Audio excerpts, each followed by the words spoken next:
Hey guys welcome, आप सभी का स्वागत है। आप सभी कैसे? आई होप आप सभी ठीक होंगे, स्वस्थ होंगे, मस्त होंगे, अपने परिवार, अपने घर और अपनी पढ़ाई का ध्यान रख रहे होंगे। तो देखिए आज की जो क्लास रहने वाली है इंडिया जीके की रहने वाली है, उसमें बहुत ही इंपॉर्टेंट और सिलेक्टेड क्वेश्चन आप सभी के लिए इस क्लास में इंक्लूड किए गए हैं। तो देखिए आज की क्लास का पहला क्वेश्चन रहने वाला है, वो है बाणभट्ट किस राजा के दरबारी कवि थे? चंद्रगुप्त, हर्षवर्धन, अशोक और समुद्रगुप्त। इसका राइट आंसर होगा हर्षवर्धन।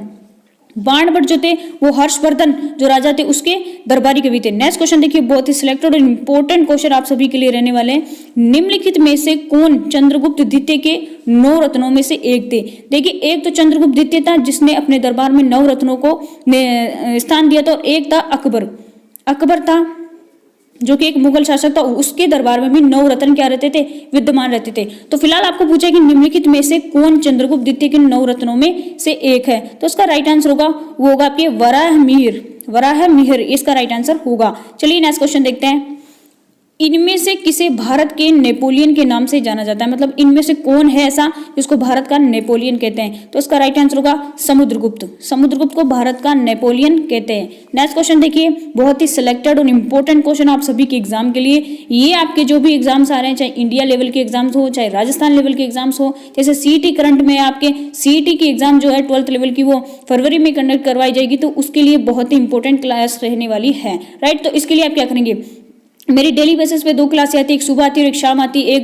एक बार India GK, Rajasthan GK, computer, ये सभी क्लासें आपको कवर करवाई जा रही है। आप चैनल की प्लेलिस्ट में जाके इन सभी को एक बार देख लीजिए, और हाँ चैनल को सब्सक्राइब कर लीजिए ताकि आपको क्लास का नोटिफिकेशन मिल जाए। तो देखिए चौथा क्वेश्चन देखिए, विक्रमादित्य किस प्रसिद्ध गुप्त शासक का एक अन्य नाम है? विक्रमादित्य ऐसा कौन सा शासक है जिसका दूसरा नाम विक्रमादित्य है? तो इसका राइट आंसर होगा चंद्रगुप्त द्वितीय। चंद्रगुप्त द्वितीय का सेकेंड नेम विक्रमादित्य है। चलिए नेक्स्ट क्वेश्चन देखते हैं। सुप्रसिद्ध काव्य मेघदूत इनमें से किसकी कृति है? राइट, सत्यनार, प्रेमचंद, कालिदास, इलांगो। इसका राइट आंसर होगा कालिदास, और कालिदास को इंडिया का शेक्सपियर कहते हैं। भारत का शेक्सपियर पूछे तो कालिदास। चलिए नेक्स्ट क्वेश्चन देखते हैं।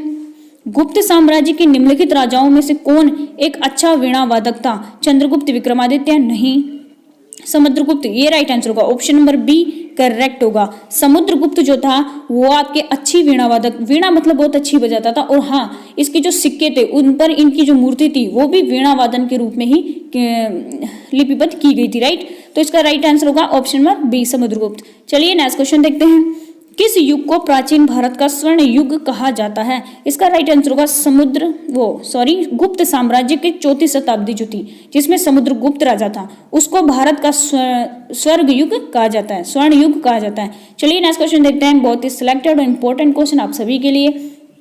किस काल को भारतीय इतिहास का स्वर्ण युग कहा जाता है? तो अभी मैंने आपको बताया गुप्त काल को। Right, option number D correct होगा। और गुप्त काल में भी कौन राजा था? समुद्रगुप्त था। राइट, कौन था? समुद्रगुप्त। उसके शासनकाल को भारत का क्या कहा जाता है? भारत के इतिहास का स्वर्ण युग, सोने का युग कहा जाता है। नेक्स्ट क्वेश्चन देखिए, हर्षवर्धन के राज्यसभा कवि कौन थे? राज्यसभा के कवि कौन थे? तो उसका राइट आंसर होगा आपके बाणभट्ट। पहला क्वेश्चन हमारा यही था कि बाणभट्ट किसके राजकवि थे, तो उसमें हमने हर्षवर्धन बताया था। आपको क्वेश्चन कैसे भी पूछा जा सकता है पढ़ा के, तो इसमें पूछ लिया आपको कि हर्षवर्धन के राज्य कवि कौन थे, राज्यसभा के कवि कौन थे, तो वो आपके बाणभट्ट थे। चलिए नेक्स्ट क्वेश्चन देखते हैं। भारतीय संविधान के निम्न में से कौन से अनुच्छेद में मनी बिल को परिभाषित किया गया है? तो धन विधेयक को परिभाषित किया गया है। तो इसका राइट आंसर जो होगा वो होगा आपके अनुच्छेद 110, ऑप्शन नंबर 1 करेक्ट होगा।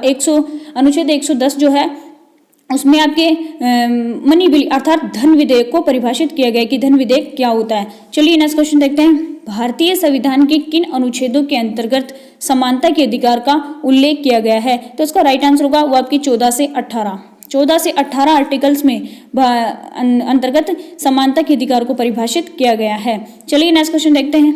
भारतीय संविधान का अनुच्छेद 17 किससे संबंधित है?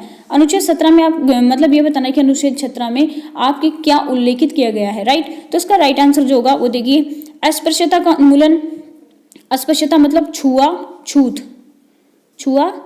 छूत को हम हिंदी में अस्पृश्यता कहते हैं। अस्पृश्यता का उन्मूलन अर्थात अस्पृश्यता को खत्म करना। शिक्षा का अधिकार, कानून के समक्ष समानता, उपाधियों का उन्मूलन। इसका राइट आंसर होगा अस्पृश्यता का उन्मूलन, ऑप्शन नंबर ए करेक्ट होगा। नेक्स्ट क्वेश्चन देखिए, संविधान की निम्न अनुच्छेद में से कौन सा हमें समानता का अधिकार देता है? अभी ये रिपीट हो गया है क्वेश्चन, पर कोई बात नहीं। अनुच्छेद 14 और 18 ऑप्शन नंबर बी करेक्ट होगा। 14 और 18 में समानता की बात की गई है।